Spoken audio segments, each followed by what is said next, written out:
Welcome, healthy friends, to the reality of health. Today we're going to talk about your colon.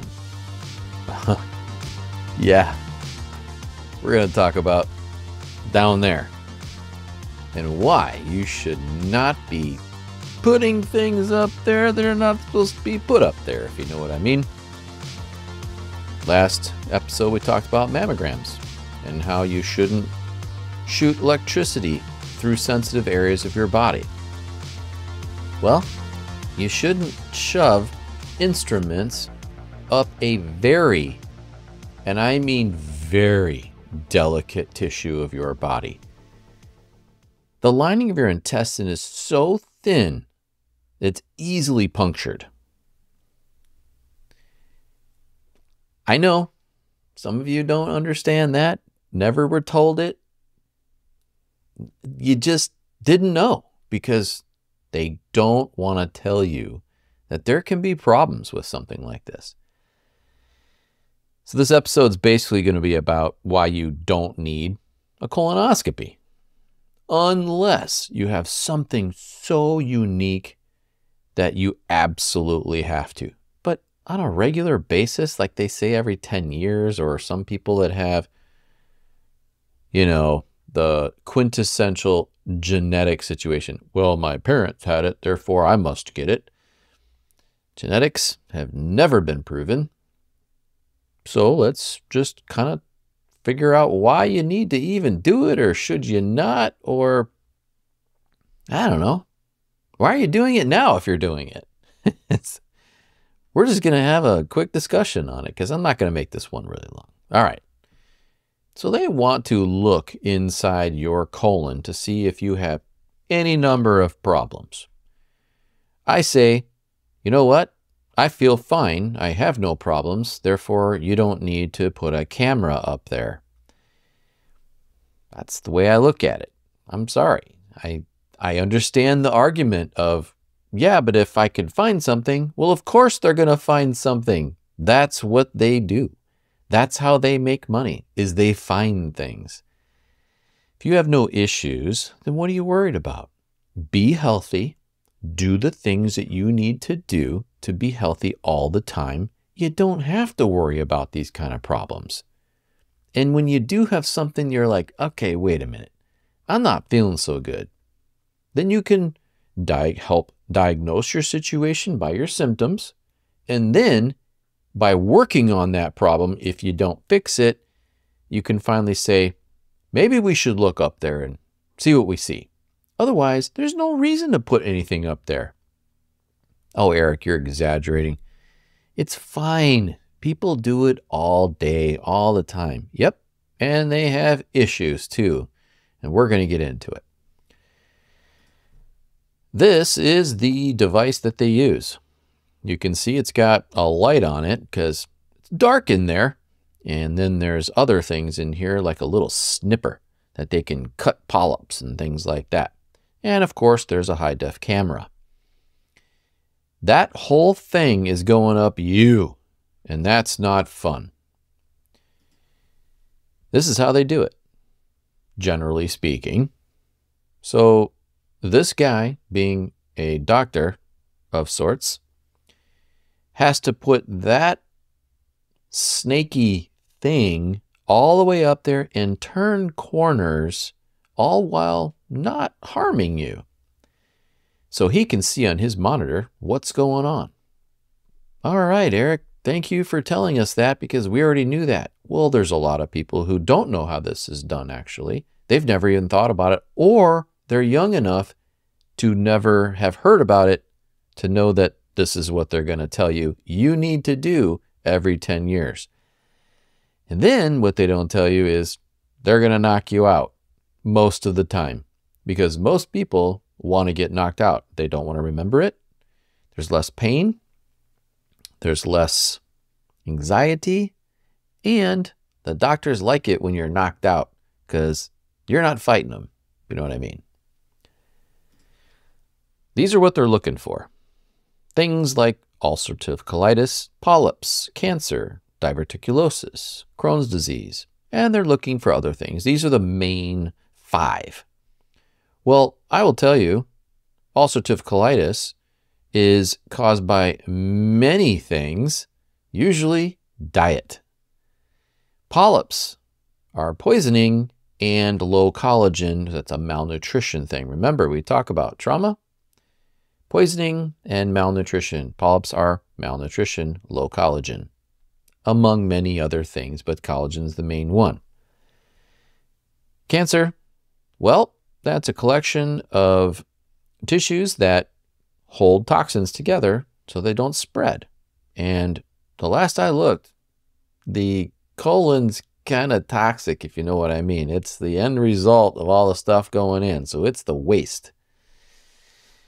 Crohn's disease, breakdown of tissue, usually, typically, malnutrition. Diverticulosis, this, you ready? Caused by fiber. It's not caused by seeds. It's not caused by all the weird things they tell you, like, well, it's genetic and stuff. Malnutrition and fiber will cause that. Now, all of these are associated with poisons and toxins because it's the end result. Everything's coming out. But it's such a thin tissue, it's very, very susceptible. So if you care about what goes in, it will affect what comes out. I want to say something really quick.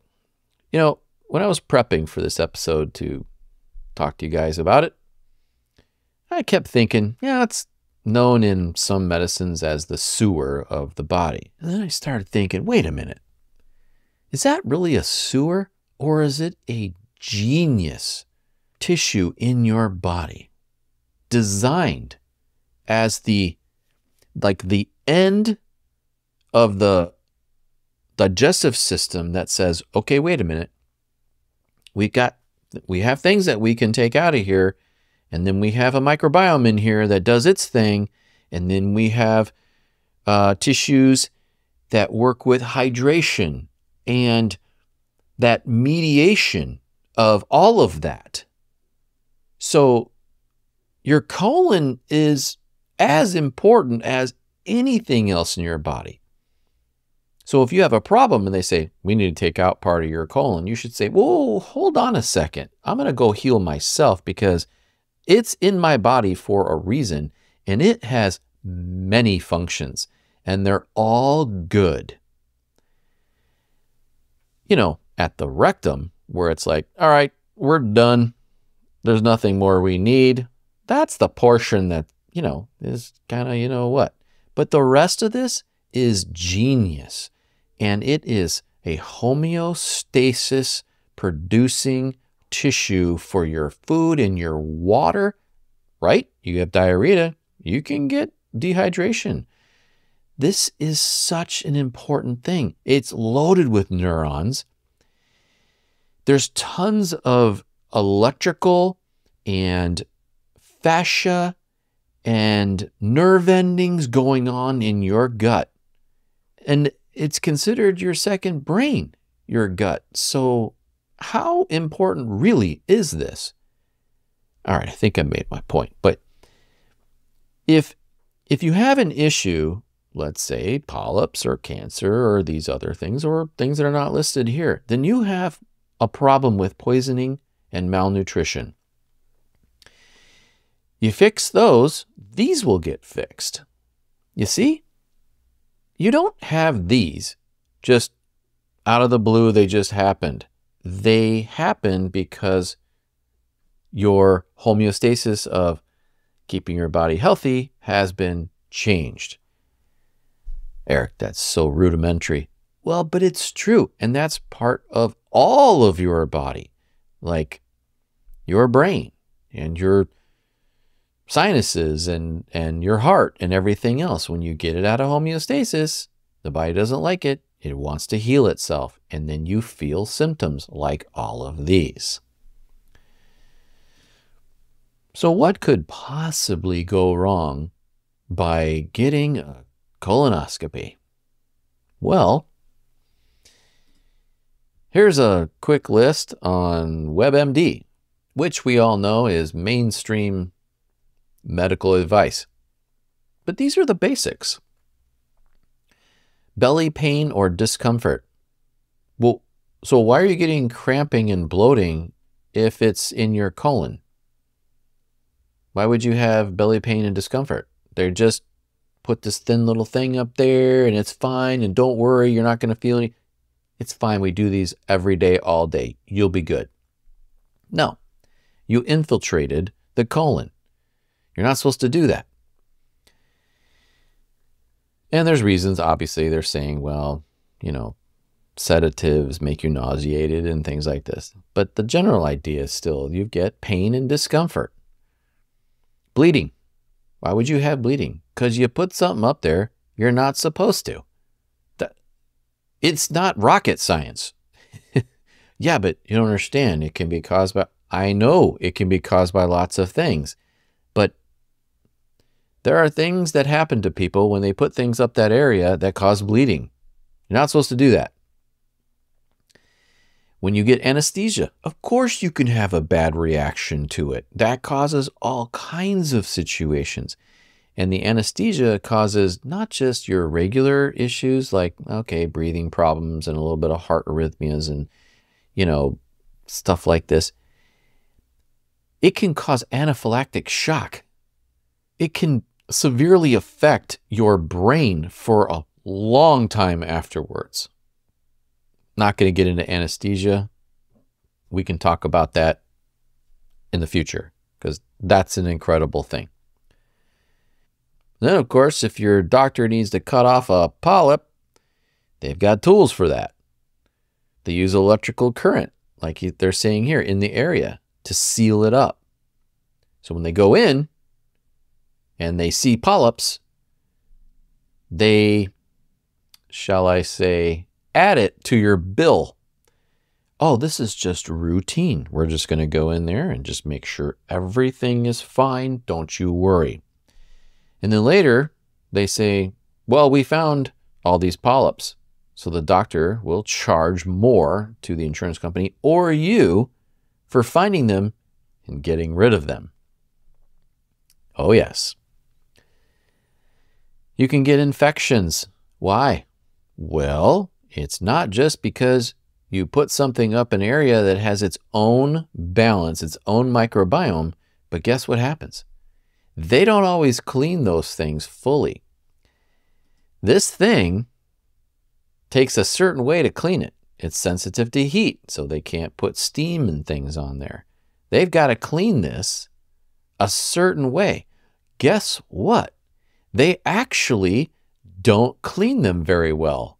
Yes, look up the stats. Happens all the time. So they then give you an infection. Those of you who know I don't believe in infections. They gave you bacteria that were trying to clean up the camera. What would you call that? The camera cord? The whatever that thing's called. There's stuff on there. Bacteria want to eat it up. They defecate, then they put that inside of you, and you get that defecation, and then you feel bad. And this they do all the time, which is perforate intestines. Many people have this happen to them. Eric, I think you're exaggerating. I mean, I looked this up, and it's only a very, very small percentage of per 1,000 or per 10,000 people. I know. That's all they let you know. Why don't you read the testimonies of people that it's happened to? Everything from, it was the worst thing I've ever done to myself, to I died. This is a very serious thing. Ask any ER doctor. They will tell you horror stories. You do not want to puncture your intestine or your large intestine. This is a real problem. No one wants to talk about it. And if you try and look it up online, you are going to get stats, because I know I've looked at it many times. You're going to get stats that make it seem like, oh, it's only like 1 or 2 people per 1,000. It's not that big a deal. No, it's higher than that, first of all. Second of all, what if you're the 1 or 2 per 1,000? What if you're that person? You don't care about stats anymore. All you know is, I'm dying. Or I'm in the ER getting surgery because this doctor didn't get full amount of sleep last night, or he's got too much caffeine or whatever. You get my point. And then, of course, they have to prep you. And when that happens, they give you laxatives. And then they tell you to not eat certain foods, and then you feel crappy, and you're going to the bathroom like crazy, and now you get dehydration. What do they use to do that? I'm going to get into it in a second.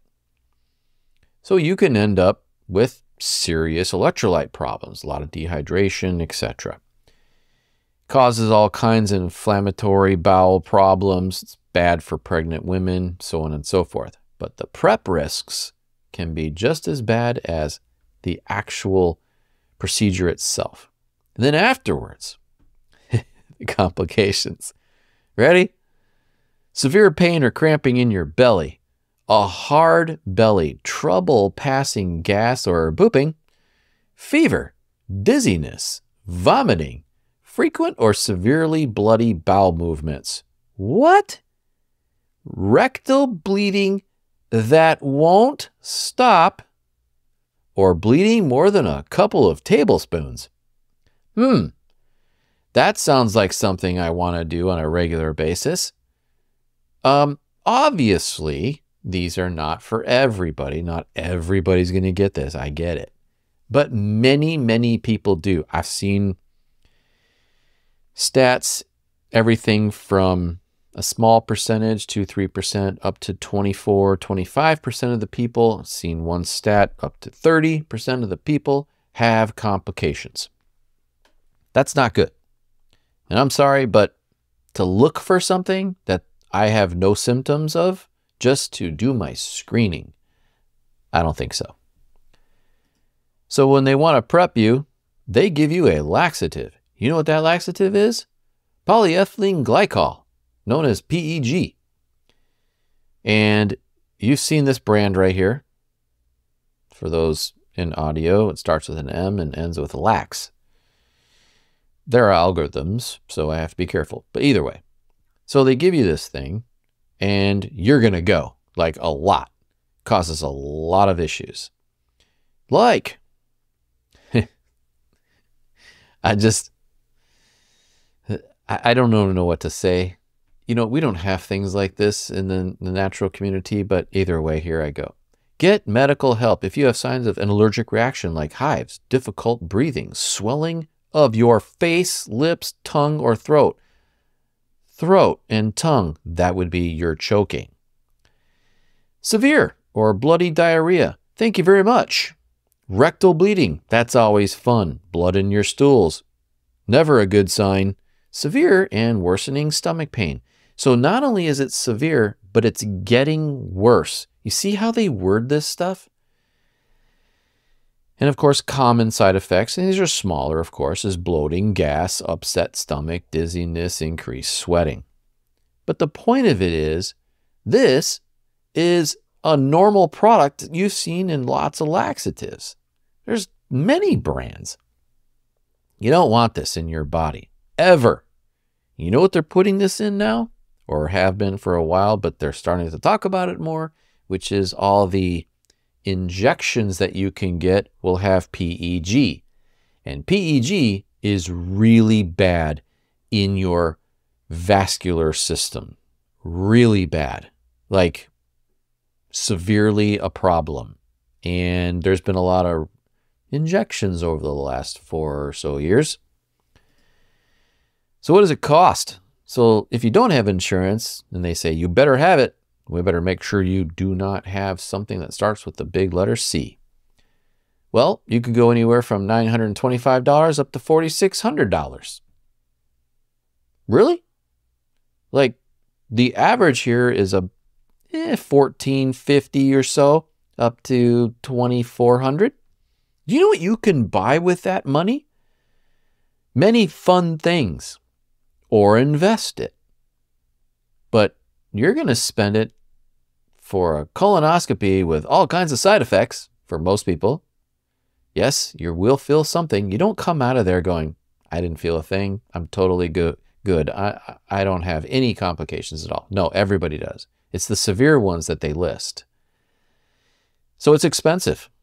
How much money do you think, if you add up all of this, the insurance companies pay? Well, that would be all of this times all of the millions of screenings per year in all age groups. It's a multi-billion-dollar industry. It is extremely profitable. Of course, they want you to do it. It's funny. You don't go to a homeopath and he says, you know what? We need to stick a camera up your bum to make sure you're healthy. They don't do that. You might say to yourself, all right, Eric, so if you have all the answers, then how do I keep from having all of, these? How do you keep from having all of these? Well, the first thing you do is you stop doing fiber. I like fibrous foods, Eric. Well, that's fine.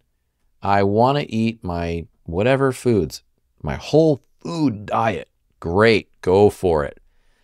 But I will tell you, there's many studies like this, and here's just one. Symptoms at the onset. This is starting in the beginning, going up to 6 months of dietary fiber intake. Here's one. Anal bleeding. 31 people with the high fiber diet. 4 had issues while still doing high fiber. Then they did a reduced. Stayed at 4. But then when they were on no fiber, 0. Everybody felt better. And many of these people all had all of these, by the way. Constipation, look at that, 63 complaints. High fiber, 6 people still had a problem. And then they went to reduced fiber, so that's a low fiber diet, and they got worse at 12. But look, no fiber, 0. My point is that this graph here shows symptoms, all these people that had these symptoms. Here's the high fiber diet, still had problems. Reduced fiber, still had problems, some cases higher. And no fiber, and guess what? All of these symptoms are gone. This is not the only study doing this. There's a lot of these. Fiber does not make your gut feel good. If you want this, then consume fiber, consume poisonous foods like packaged foods and processed foods and sugar and all the other stuff, and this is what you get. It's just a fact. But I'm sorry, you can't refute the fact that every single person that went on no fiber diet got better. That's awesome. You don't need fiber. Now, if you're going to do the no fiber thing or you're going to do a low fiber thing, you need to know your fibers. That is waste product going out of your body. You need to know how to manage that. So you either go carnivore, which is no fiber, and all your problems go away. Every one of these will go away, including all of these. Look up the people who have healed these things going on a carnivore diet, because you don't have the irritating fiber. So be careful doing this for the most part. I do have an episode on fiber. You can go back and look at it. So I want to just kind of say that, they have all kinds of screenings for you in all age groups, right? 20s all the way up. And it's a money maker. I just want to point out this really quick. So in your 20s and 30s, they want you to do a pelvic exam. They want you to do a pap smear, blood glucose test, cholesterol screening. Why are you screening for cholesterol in their 20s and 30s? Thyroid stimulating hormone every few years. Mammogram, which we just did an episode on that. No, you don't need to do it ever. Ovarian screening every 3 years. Colonoscopy every 10 years. Bone density every 3 years. I'm going to give you some highlights here in a second. Coronary screening yearly. Yearly? Really? Low dose CT scan. What? So you want to shoot all of that radiation through my body all the time? Skin screening, eye exams, hearing tests. You are a money maker for allopathic medicine. That's a fact. This is just Baton Rouge General Hospital telling you you want to do these things. It's not just women, it's men. So they want to do a yearly check of my testicles. Well, I don't need you to check for those. And why does it have to be yearly? Oh, because that times all these years makes lots of money. Blood glucose test, cholesterol screening again. So here's the point. You'll need a blood glucose test because you're eating lots of sugar. You need a cholesterol screening because they want to sell you drugs. You need a colonoscopy because you're eating crap food and it's going to hurt your colon. Thyroid stimulating hormone test because you are malnourished and poisoning your body. You need a prostate screening, which is always poisoning. Bone density test. I have no problems with my bones. Why do you need to test them? Well, that would be a malnutrition thing. Coronary screening. This is poison and malnutrition. Low dose CT scan. Don't need it. Skin screening. Don't need it at all. Eye exam. That's different. You know, you're having a hard time seeing. Okay, I'll give you that one.